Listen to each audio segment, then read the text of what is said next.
Welcome to Take Me to the Cloud, a place for business professionals to hear insights and best practices from industry experts that combine cloud systems, operations, supply chain, and finance. Hi, everyone, and welcome to another episode of Take Me to the Cloud. I'm your host, Melissa Holton. Today, I am joined by my lovely colleagues, Wendy Lin and Melanie Saunders. Wendy and Melanie are our go-to experts for e-commerce and user interface. Hi, ladies. How are you today? Great, Holly. How are you? I'm good. I'm sorry for a little bit of a raspy voice. I'm recovering from being sick, but I am happy to be here with you both. And I'm also very excited because we have a really special guest today. If you're looking to upgrade your e-commerce platform, you may have seen his high energy YouTube videos. He's the CEO of Jamersan and a self-proclaimed e-commerce aholic, helping customers get more from their e-commerce store. Let's welcome TJ Gamble. Hi, TJ. Hey, thanks for having me. Yeah, no problem. We're really excited to have a chat with you today. It's definitely going to be fun. TJ, could you give our listeners a little bit more background about yourself and what your company does? Oh, sure. We've been doing e-commerce pretty much as long as e-commerce has been a thing, which just makes me old. I probably should quit saying that, but started Jamersan back in 1999. Our first site we ever built was e-commerce. Really fell in love with being able to build things and really measure results. And we've been doing e-commerce ever since. Really got heavy into the Magento, now Adobe Commerce ecosystem back when that was in an early beta in 2007. We're fully involved in that community, and then a few years ago started offering big commerce services as well. So we really focus on industries that have complexity and really trying to help businesses build community around enthusiast industries. So a lot of automotive and outdoor lifestyle and things like that. So B2B and stuff mixed in as well, right? If it's got data complexity or really custom processes, that's where we really excel. That's pretty awesome. So you have like some niche markets that you're really kind of catering to there. But you mentioned the car enthusiasts. That's pretty cool. Well, it's always more fun when you're doing projects around topics that you're interested in personally. So that was just kind of a natural fit for us. Absolutely. Do what you love, right? And For sure. talking about e-commerce, I know platform selection has been a hot topic, especially now we're kind of like post-COVID. Well, I know during COVID, people or companies, they are really looking into upgrading their e-commerce system or even getting into a new system to support their B2B or B2C business. So now that we're in this post-COVID period, it also comes back to the topic now that some clients, they find that the platform they selected before is now not working the best and they are looking to switch.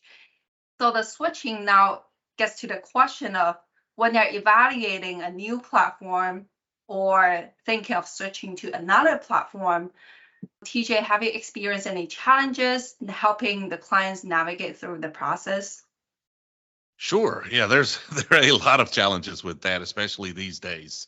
And this is a problem we run into a lot because of the content that we put out or around platform comparisons. This is a common problem that people, reach out and want help with. And back 10, 12 years ago, it was a much simpler answer. You had a few options. Those options had clear differences, and you could map those differences to your needs, and you could select the platform you need pretty easily. This day and age, it seems like there's a new e-commerce platform pops up every week, and they're getting really good at marketing. And so they're really good at just, covering up their limitations and their gaps.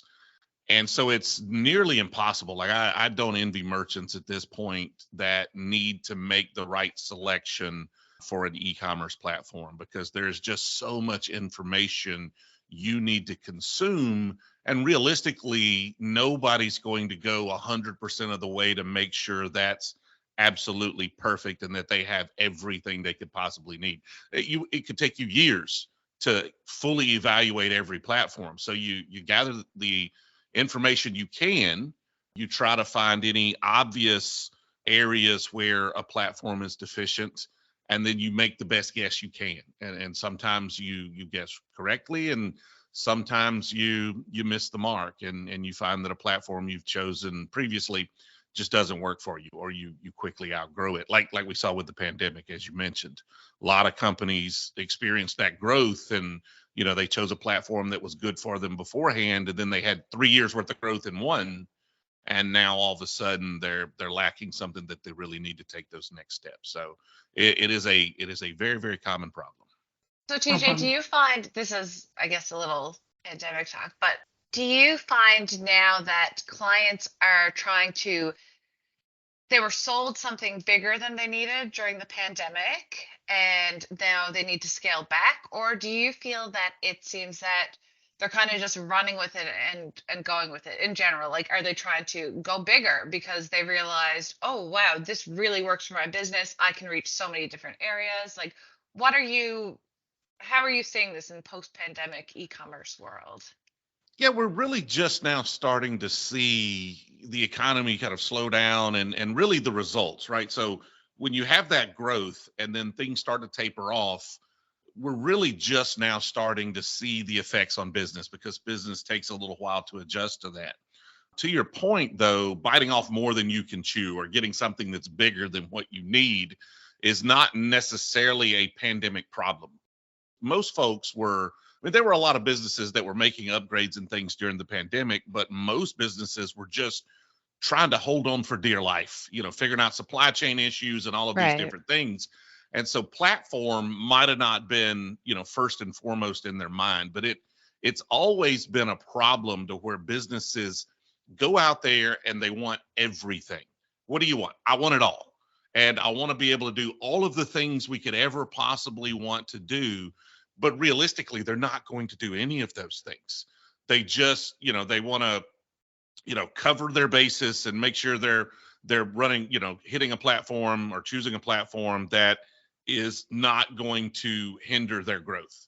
But what they actually do is they end up building a system that actually hinders their growth, because it is too much, and they spend too many resources maintaining it, keeping it up, adding on to it, and they just end up with this complex monster that takes their focus away from what they should be working on, and that's growing their business. And that's a common problem, not necessarily just a pandemic one.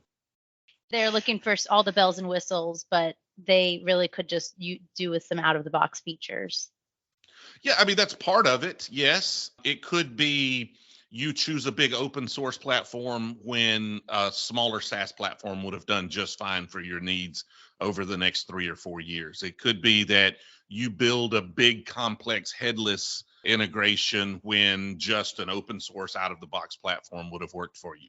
And so there are places and there are projects where all of those solutions make sense, but you run into a lot of businesses that try to go big when realistically they would have been just a lot more successful if they would have just right-sized the solution that they're choosing.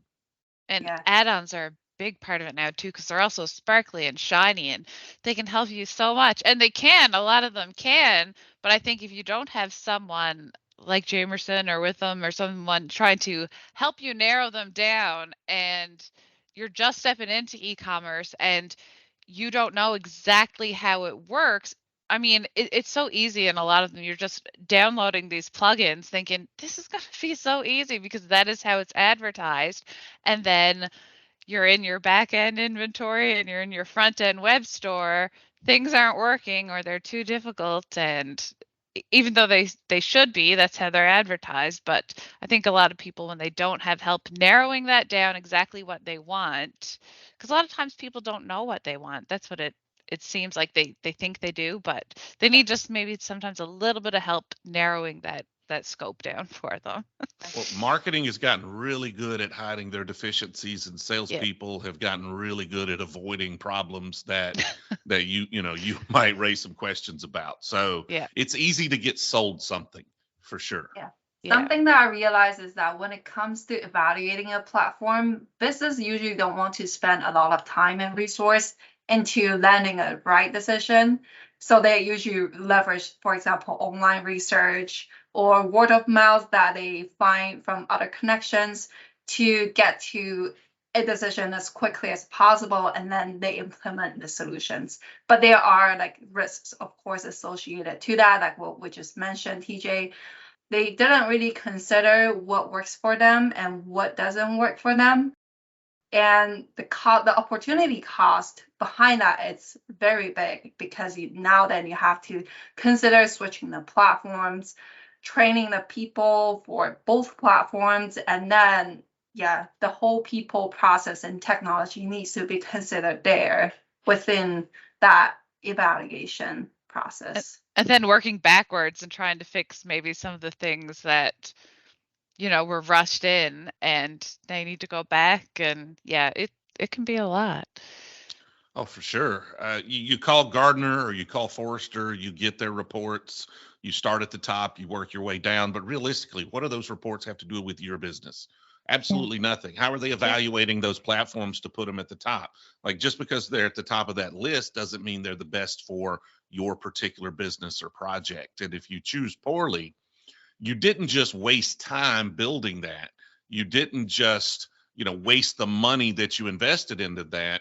You missed a whole lot of opportunity where you could be growing your business that you now have to go back and redo it. So it is much, much better to slow down a little bit, take a few breaths, make sure you get this selection correctly, and then just hit the ground running as hard as you can once you're certain, or at least as certain as you can be.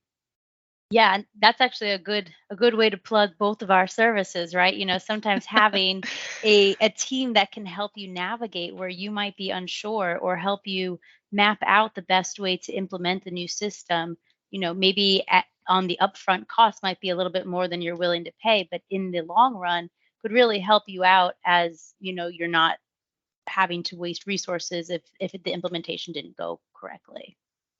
Absolutely. And seemingly inconsequential differences in how platforms do things can have profound impact on whether or not it'll actually work for you. And there's no better way.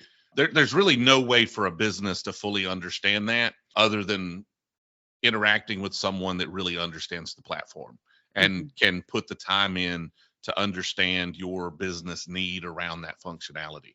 And so that's where, folks like us really come in to help you fully understand what those inconsequential or seemingly inconsequential differences, what's the real world impact of those going to be, and understanding as much of that as you can before you move forward.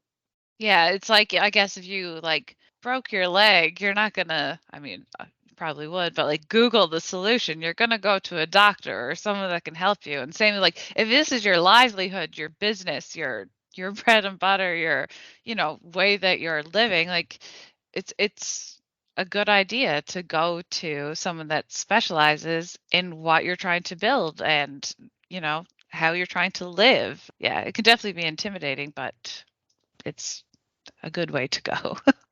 And it can take some of the burden off of you having to become, an expert in UI interface or an expert in coding. You have a team to kind of help you. And oftentimes when you work with solutions like BigCommerce or, these big names, they do have their own implementation team, but sometimes it can be, they only come in for a certain period of time. They help you with what it was, but they don't necessarily help you after the go live and that support going forward. Yeah. Do you really want to be an expert in 3 or 4 e-commerce platforms? Realistically, if you're running a business that does whatever you do, selling whatever widgets you're selling, it seems like improving your skills there or focusing your effort on something that'll provide a return is a much better investment of your time rather than, doing deep dive researches on all of these different platforms. So, leverage folks who focus in that area, those platforms you're interested in evaluating, and just save yourself a bunch of headache. Yeah, because your time is money. I mean, your time is, especially when you own the business, or that time it's valuable. And when talking to the experts, I think it's also important to let them know what programs or technologies that your company is currently using, because that can also play an impact into evaluating what fits the most to your company, right? For example, if you have a PIM system, using PIM system 1 versus 2, that can drive you to landing different decisions down the road. So understanding the impact, how they can all integrate it into one whole ecosystem for the company, I think that would be the best, rather than later figuring out, oh, we have to do an extensive customization to make things work. Definitely.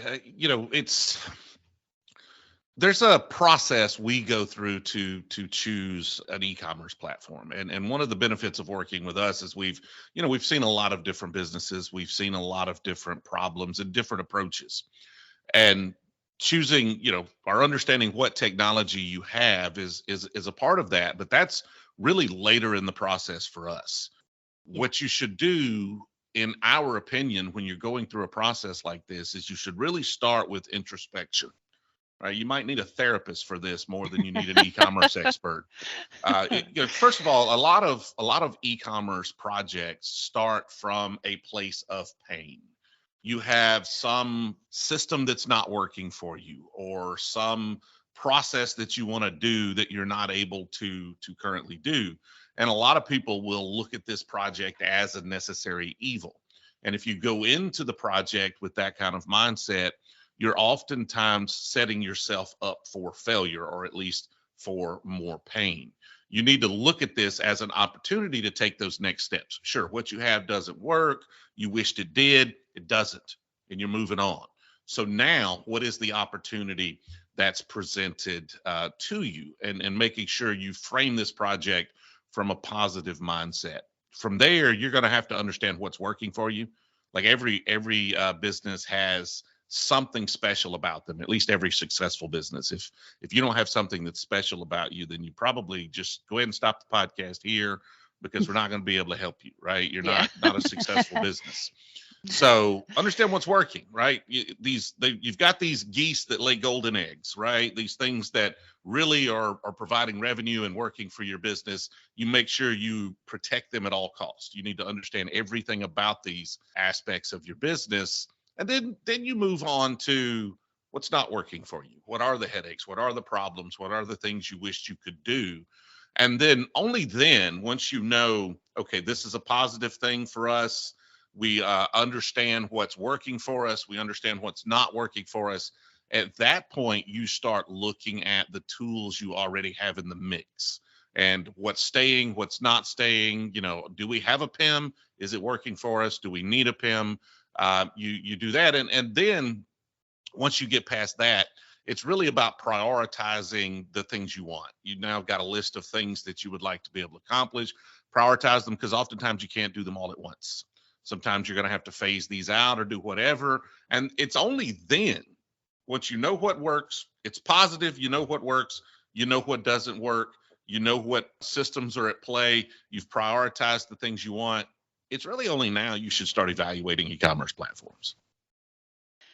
A lot of times people expect, like, we can evaluate, we can do checks, things like that. But there's also like a certain ownership that a lot of times businesses need to take on, say, their inventory and their data and things like that. And that's also, like, I think an important part is that we can absolutely help you, but like you said, TJ, before you go and evaluate all these platforms, like, you do kind of need to have your ducks in a row. You need to be organized. And I get it. A lot of people were thrown into this, thrown to the wolves, had to kind of just start up in a matter of a few weeks. But that tedious, annoying back end work is so important to all of the rest of it, even though, like I said, it is tedious. It can be annoying, but that's also so important to, take ownership of. We can certainly help you with it and moving it, things like that, but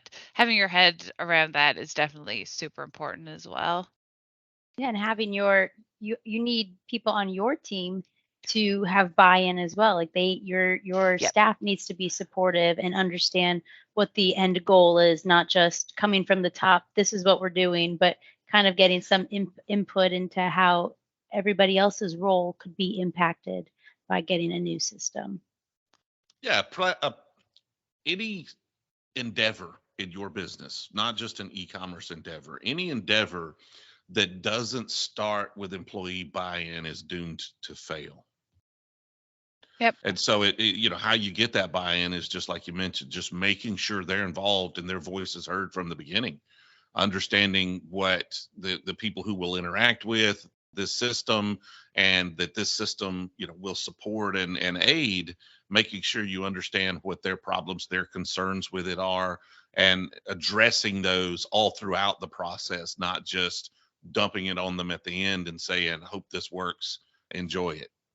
Yeah, because you're going to spend more time and money just troubleshooting and trying to come up with other solutions if you go with, say, the quickest one to implement or the cheapest one to implement. And maybe it is the cheapest one. Maybe that is the best for your business. It could be. Maybe that's what everyone needs. But if you just jump to that, you're going to spend more time, money, and resources trying to undo all the things that you've done. Yeah. I And I want think you as a business to choose the cheapest solution that checks every box you need. But the Absolutely. checking every box is the most important thing, not the price. Check the boxes, then figure out which one's the cheapest one that checks all the boxes. Yeah. And the employee part of having someone after we leave, I mean, we can absolutely still support, but I think having someone on staff, like Melissa just mentioned, to be the support for your business, whether it's the owner, if you're super small, or, a dedicated person to run the platform is also really important and to the keep things moving. evaluation process doesn't have to be before a software system is implemented. I believe that evaluation should happen ongoingly, periodically, to make sure that the system works, it fits the business, the growth need of the business over time. And that requires periodical check-ins with the employees, with the end customers, with the executives, to make sure that this is the right platform. And if not, how can we go from there? So health checks throughout the period, it's important. And that's why we have the teams here to help every step of the way. Yeah, and I would take that one step further. Obviously, if you choose a platform and you're checking in on it 6 months from now and it's not working for you, that's a painful thing to discover, that maybe it's not going to work. But I think the more common problem there is constantly checking in on the implementation. And did you do something that maybe is less than optimal? Is there some piece of functionality that was left out? Has there been something discovered since that would be extremely helpful? It's just a process of continuous improvement. Like, that's the culture that you need to build this day and age if you want to be successful, especially if you're getting on up into mid-market and enterprise. You constantly have to be evaluating what your competitors are doing, what your employees are doing, the systems you have at play, and how do you not just keep up with the competitors, but how do you exceed them? How do you leverage your advantages to gain market share? And that is, as you mentioned, just through continuous evaluation and improvement. I know we have to wrap up soon. I do have one more question for TJ. If someone does find themselves in a situation that they bit off more than they can chew, or their system is just not working, it can't handle their business, they feel they're frustrated, they're upset, what is your advice for the first place that they should start? And what is your advice for coming to the realization that the system isn't working for them, and maybe it's time to switch, maybe they need a different platform? Like, what's your take on that? Yeah, if your system's holding you back, you really need to do everything you can to define why, and what's it costing you. If you're spending way too many resources to maintain a system, okay, so what are you spending? But you really need to think about more than just monetary costs. You need to think about mind share. How much time and energy of your team is taken up dealing with this problem consistently, or series of problems. And once you have an idea of what it's costing you, then you can evaluate whether or not you should try to put energy into fixing it. Like, what does it take to fix it on the platform it's on? or what does it take to completely shift gears and go in a different direction? And it's oftentimes a really difficult decision, especially if the platform you're on is fairly new. Which happens. You choose it. You're 6 months into it, 8 months into it, a year into it. It's not gone well. When do you pull the plug on that Yeah. and just move to something else? Yeah, because it's And painful. You yeah, feel like you've thrown your money away, right? it is, but it's also sunk cost fallacy, right? We've Right. thrown our money away. Do we just keep throwing money at it, Yeah. or do we just go ahead and shift gears? And I can't answer that question without having the problem in front of me, because that's going to be very different. Because it could be you just need a few fixes. It could Right. be a few things not implemented properly. It could be a few pieces of functionality that are missing, or it could be you just chose poorly and the whole project was done incorrectly from the beginning. And that just varies from business to business, project to project. Right. Well, TJ, thank you so much for joining us today. Is there anything else that you'd like to share with our listeners about you or your company, or maybe some next steps of how they can find you? Yeah, I'm not too hard to find. You can find us at jamersan.com. That's Jamersan.com. I know it's hard to spell, but not too difficult to find, or you can find us online at eCommerceaholic. Awesome. Great. Well, thank you so much. And thank you, Wendy and Melanie, for your expertise and insight here. And we'll see you all on another episode of Take Me to the Cloud. Perfect. Thanks so Thank much, you. Melissa, Thank TJ, you. Wendy. Thanks for having me. Thanks, Yep. Melanie. You've been listening to Take Me to the Cloud. Thanks for joining us. Don't forget to subscribe to be alerted of new episodes. For more information, visit withum.com.